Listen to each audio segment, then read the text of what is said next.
Salut, ici Maps! Alors, c'est le moment de faire ma pile à lire pour le mois de novembre. J'ai diminué ma pile originale, même si peut-être que ça paraît pas, mais j'ai même coupé un concept parce que je savais que j'y arriverais pas, compte tenu que les derniers mois, j'ai pas lu autant que j'aimerais ou que j'aurais aimé. Donc, on va y aller comme ça, puis il y a toujours des petites choses, des lectures pour les rendez-vous du premier roman, etc., que je dois lire en vitesse. Donc, ça laisse un petit peu plus de temps pour les imprévus.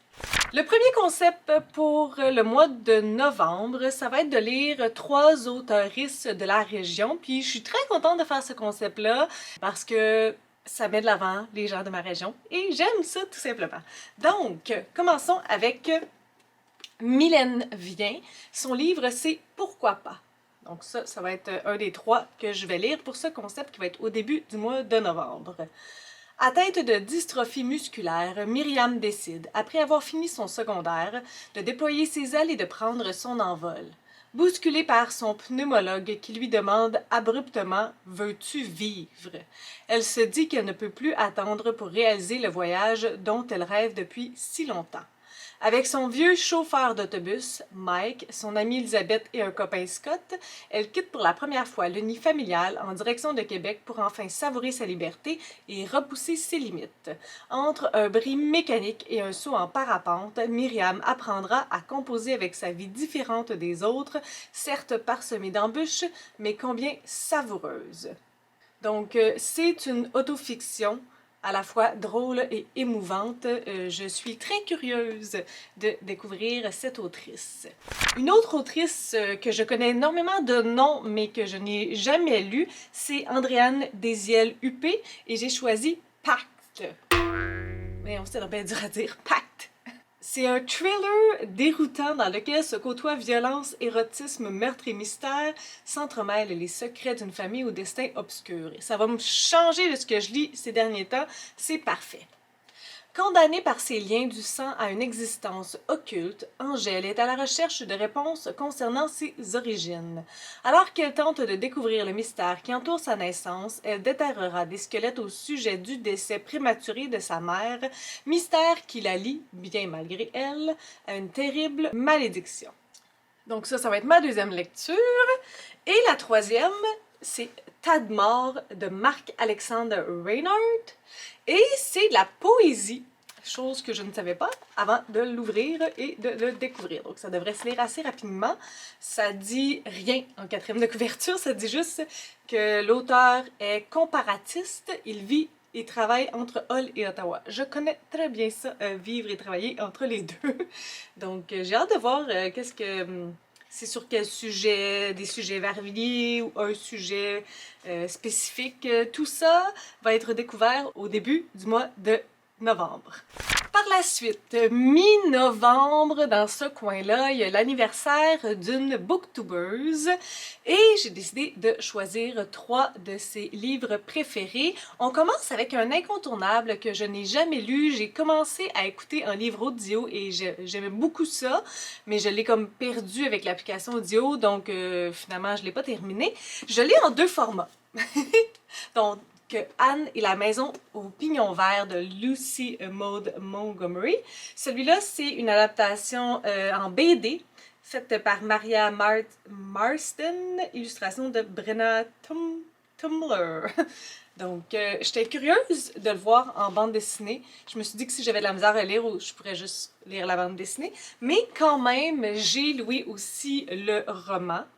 Donc, si vous ne connaissez pas cette histoire, voici le plus grand classique canadien-anglais de tous les temps, vendu à plus de 6 millions d'exemplaires, traduit en 40 langues et adapté plusieurs fois pour le cinéma et la télévision. Ah, je pourrais peut-être l'écouter aussi après.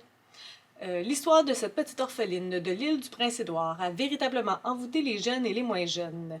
Sur le quai de la gare, Marilla et Matthew attendent l'orphelin qui les aidera sur leur ferme. C'est une rouquine aux yeux pétillants qui se présente. Jouir de la magie des mots, rire de ses propres défauts, s'émerveiller face à la nature, découvrir un coin de pays pittoresque, voilà ce qui nous attend dans ce roman inoubliable. Puis là, moi, je sais pas où j'étais rendue dans la version audio, je sais pas, ça couvrait de quel roman parce que c'est une série quand même. Fait que je sais pas si techniquement j'ai écouté tout le premier tome, on verra. J'ai hâte de me lancer dans cette aventure. Le deuxième ouvrage, ça va être un livre de Bernard Werber, qui va être seulement mon deuxième ouvrage de cet auteur, Le Papillon des étoiles, publié chez Albin Michel. Donc, tout ce que ça dit en arrière, c'est « Cette planète est notre berceau, mais nous l'avons saccagée. Nous ne pourrons plus jamais la soigner ni la retrouver comme avant.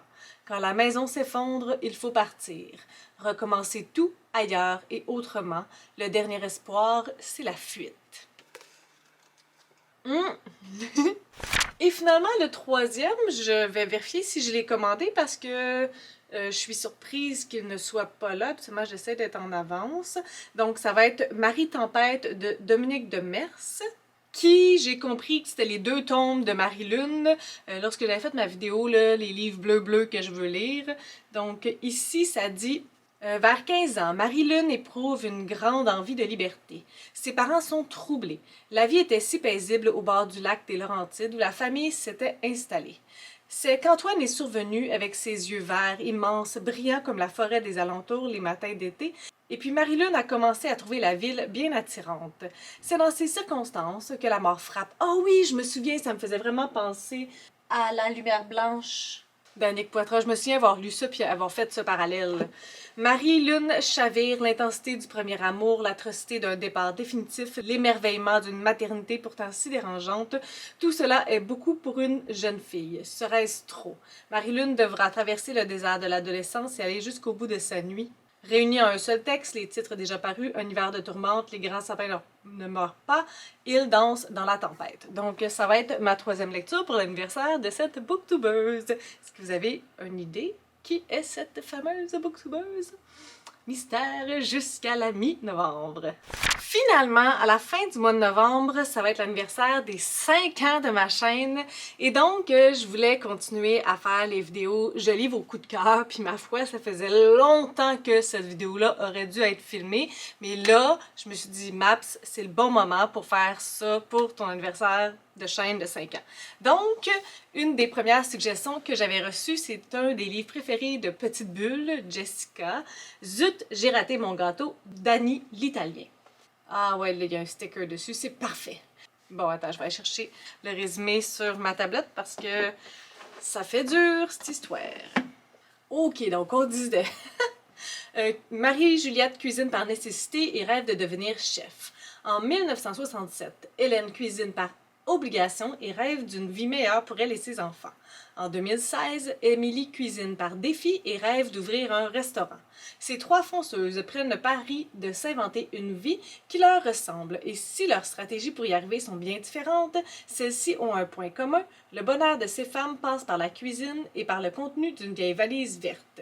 Comédie légèrement dramatique qui se lit l'eau à la bouche et le sourire aux lèvres, Zut, j'ai raté mon gâteau nous plonge dans les univers savoureux de 3 femmes aux trajectoires uniques, étroitement liées par leur passion pour la cuisine. Un roman qui fait du bien, avec en prime de véritables recettes réconfortantes, simples et délicieuses. Il y a celui-là aussi qui fait, ma foi, longtemps. Il attend depuis longtemps dans mes mains. Le Château de verre de Jeannette Walls. Lui aussi, le sticker, franchement... Donc, je me demandais dans le taxi si je n'étais pas trop habillée pour la soirée quand j'ai aperçu maman en train de fouiller dans une benne à ordures. Elle s'était entourée les épaules de chiffon pour se préserver de la fraîcheur printanière et faisait son choix dans la poubelle pendant que son chien, un terrier croisé noir et blanc, jouait à ses pieds. En dépit de ses cheveux gris emmêlés et de ses yeux creusés, elle me rappelait encore la mère de mon enfance, celle qui accomplissait des sauts de l'ange du haut des falaises, peignait dans le désert et lisait Shakespeare à haute voix. Donc, ça va être la deuxième lecture pour le concept de « Je lis vos coups de cœur », troisième vidéo. Et la troisième lecture, mais non la moindre, ça va être Rebecca de Daphné du Maurier. Donc, un manoir majestueux, Manderley. Un an après sa mort, le charme obscur de l'ancienne propriétaire, Rebecca de Winter, hante encore le domaine et ses habitants. La nouvelle épouse, jeune et timide de Maxime de Winter, pourra-t-elle échapper à cette ombre, à son souvenir? Donc ça va être la dernière lecture. Donc ça fait comme 9 lectures, qui est quand même un bon chiffre. Ne vous méprenez pas sur mes intentions, c'est quand même un chiffre, un très bon chiffre pour un mois de lecture. Sauf que techniquement, j'ai aussi des choses à lire pour les rendez-vous du premier roman. Je sais pas où je vais en être rendue, espérant avoir fini la sélection québécoise. Il me reste un livre que je voudrais lire là, cette semaine-ish, donc avant même que le mois de novembre commence. Mais j'ai celui-là de la sélection hors Canada, qui est aussi riche que Le Roi de Abigail Assar. Si vous vous souvenez de ma vidéo, j'avais pas eu un super premier feeling à la lecture de ce livre-là. Donc, il peut toujours me surprendre. Rien n'est joué encore tant que je ne l'ai pas lu, mais disons que c'était pas si génial à ma première lecture. Il y avait l'odeur des brochettes, les gars des tables Coca-Cola qui la sifflaient. T'es belle, petite. Le bruit sur le terrain d'en face avec les chants du Raja, l'équipe de foot de Casa. Il y avait le vent frais de janvier, le tintement des canettes qui s'entrechoquaient, les insultes, les crachats, et il y avait Driss, là, sur le côté. Elle le voyait, géant sur ses jambes courtes, une main tranquille sur l'épaule du flic, et l'autre fouillant sa poche pour lui glisser un petit billet de 100, sa bouche lançant quelques blagues entendues, un clin d'œil de temps en temps, et le flic en face souriait, attrapait le billet, donnait à Driss une tape dans le dos. « Allez, prends une merguez, Sidi, ça me fait plaisir. » Il n'y avait pas de points là-dedans, juste des virgules puis des points-virgules. Driss, le géant au milieu des pauvres, Driss, le géant qu'elle venait d'embrasser, pensait Sarah. Avec son fric, il n'y aurait plus jamais de flic, plus jamais de loi. Ce serait eux deux, la loi. Année 1990, Casablanca, Sarah n'a rien et, à la sortie du lycée, elle rencontre Driss, qui a tout. Elle décide de le séduire, elle veut l'épouser. Sa course vers lui, c'est un chemin à travers Casa et ses tensions, les riches qui prennent toute la place, les joints fumés au bord de leur piscine, les prostituées qui avortent dans les arrière-boutiques, les murmures faussement scandalisés, les petites bonnes harcelées et l'envie d'aller ailleurs, mais ailleurs, c'est loin. Dans ce livre-là, ce que j'ai peur, c'est des phrases interminables, sans points, juste avec des virgules puis des points-virgules. Les chapitres ont l'air quand même courts, ce qui est un bon point. Donc ça, c'est sûr que ça va être à rajouter pour mon mois de novembre. Là, c'est sûr que j'ai reçu aussi des services de presse, puis je m'en suis rendu compte qu'il y en a un aussi que ça fait longtemps que j'ai pas lu. J'ai reçu un EPUB, je vais vous mettre le premier ici. Lui que j'ai en EPUB, qu'il faudrait que je lise comme hier. J'ai reçu aussi Léa de Daniel Touchette, qui est un livre aussi de la vidéo Je lis les livres bleus que je veux lire, super intéressant, que j'aimerais éventuellement rentrer là-dedans aussi. Puis Nueva Vida, qui est le deuxième livre de Florence K que j'ai reçu de la maison d'édition Groupe Librex. Léa, je l'ai reçu directement de l'auteur et le livre en hip-hop aussi. Donc ça, c'est le mois de novembre. J'espère que je vais arriver à faire tout ça. On le souhaite. On espère que mes lectures reprennent un petit peu de vigueur. Et je le souhaite de votre côté aussi, que vos lectures se passent bien. Sur ce, si vous avez des suggestions, des critiques, des commentaires, n'hésitez pas à le faire en dessous de ma vidéo. Je publie des vidéos assez fréquemment dans une semaine. Si vous avez aimé cette vidéo, n'hésitez pas à mettre un petit pouce et à vous inscrire à ma chaîne. Sur ce, je vous souhaite de bonnes lectures.